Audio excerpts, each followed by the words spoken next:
మండల కేంద్రంలో అంబేద్కర్ సంఘం ఆధ్వర్యంలో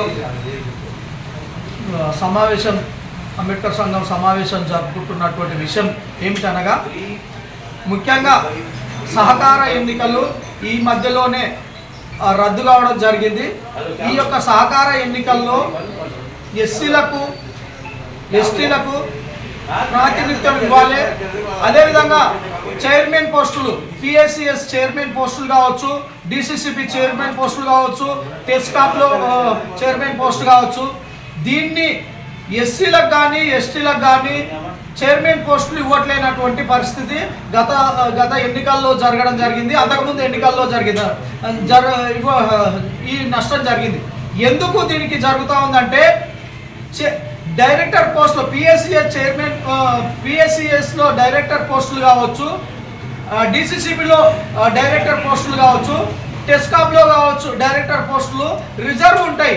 కానీ చైర్మన్ పోస్టులు రిజర్వేషన్ లేకపోవడం వలన దళితులు, ఎస్సీ ఎస్టీలు only PSCS chairman PSCS director వరకు మాత్రమే ఉంటున్నారు. కానీ డిసిసిబిలో ఉండేటువంటి డైరెక్టర్ పోస్టులను అందుకోలేకపోతున్నారు, అంటే రిజర్వేషన్లను కూడా అందుకోలేకపోతారు. టెస్కాప్లో ఉన్నటువంటి డైరెక్టర్ పోస్టులను కూడా అందుకోలేకపోతారు. ఎందుకు అందుకోలేకపోతున్నారంటే, పిఎస్సిఎస్ చైర్మన్ పోస్టులు మొత్తం కూడా ఆల్రెడీ రిజర్వ్ లేవు కాబట్టి అక్కడ ఉన్నటువంటి ఆర్థిక బలం ఉన్నోళ్ళు, రాజకీయ బలం ఉన్నోళ్ళు, కుల బలం ఉన్నోళ్ళు మాత్రమే చైర్మన్ పోస్టులు అవుతున్నారు, రిజర్వ్ లేదు కాబట్టి. అట్లాంటప్పుడు ఈ పిఎస్సిఎస్ చైర్మన్లే రేపు డిసిసిబిలో ఓటర్లుగా ఉంటారు. ఆ ఓటర్లుగా ఉన్నప్పుడు అసలు ఈ ఎస్సీలు చైర్మన్ పోస్టులే లేనప్పుడు డిసిసిబిలో ఓటర్లుగా ఏ విధంగా, అంటే అక్కడ ఉన్నటువంటి డైరెక్టర్ పోస్టులు కూడా రిజర్వ్ అయినటువంటి డైరెక్టర్ పోస్టులు కూడా అందుకోలేనటువంటి పరిస్థితి. అందులో కొంతమంది బీసీలు డైరెక్టర్ పోస్టుల వరకు అక్కడ డిసిసిబి డైరెక్టర్ పోస్టుల వరకు వెళ్తారు. కానీ వెళ్ళిన తర్వాత మళ్ళీ అక్కడ వచ్చినటువంటి టెస్కాప్లో ఉన్నటువంటి డైరెక్టర్ పోస్టులు బీసీలు కూడా అందుకోలేనటువంటి పరిస్థితి ఉంది.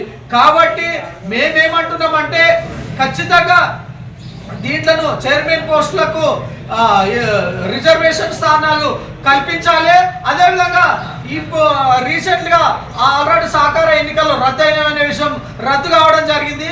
ఒకవేళ నామినేటెడ్ పోస్టులే ఇట్లా ఇవ్వాలనుకుంటే నామినేటెడ్ పోస్టులు ఇస్తామని చెప్పడం జరుగుతుంది.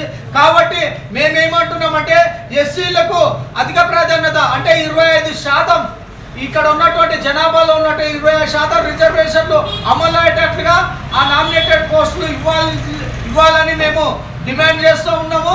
అదేవిధంగా ఇప్పుడు అసెంబ్లీ సమావేశాలు జరుగుతూ ఉన్నాయి.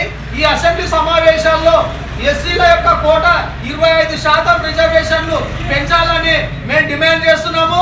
ఇంటి డిమాండ్ కోసం స్థానిక సంస్థల్లో ఇప్పుడు జరగబోయేటువంటి మున్సిపల్ ఎన్నికలు కావచ్చు, రేపు జరగబోయేటువంటి ఎంపీటీసీ జెడ్పీటీసీ సహకార ఎన్నికలు కావచ్చు, వీటన్నిటికల్లో కూడా ఓన్లీ ఎస్సీలకు 15% రిజర్వేషన్ మాత్రమే ఉంది. కాబట్టి ఎస్సీలకు 25% రిజర్వేషన్లు వెంటనే కల్పించాలనేటువంటి దానికోసం, చట్టబద్ధత కోసం ఇప్పుడు జరగబోయేటువంటి ఇప్పుడు జరగబోయేటువంటి అసెంబ్లీ సమావేశాల్లో బిల్లు పెట్టాల్సిందిగా మేము డిమాండ్ చేస్తున్నాము. ఇంటి బిల్లు పెంచడం కోసము రేపు నాగర్ కర్నూలు జిల్లా కేంద్రంలో అక్కడ దళితుల సింహగర్జన మహాధర్నాను జనవరి 2వ తారీఖు నాడు మేము పెట్టబోతున్నాము. ఎందుకంటే అసెంబ్లీ సమావేశాల్లో ఎస్సీలకు 25% రిజర్వేషన్లు కేటాయించి విద్యా ఉద్యోగ అదేవిధంగా కాంట్రాక్టు రాజకీయ రంగాల్లో ఎస్సీలకు ప్రాతినిధ్యం కల్పించాలన్నటువంటి డిమాండ్ తోని నాగర్ కర్నూలు జిల్లా కేంద్రంలో జనవరి 2వ తారీఖు నాడున దళితుల సింహగర్జన మహాధర్నా ఎస్సీ కాంప్లెక్స్ లో చేపట్టబోతున్నాము. ఈ యొక్క మహాధర్నాను జయప్రద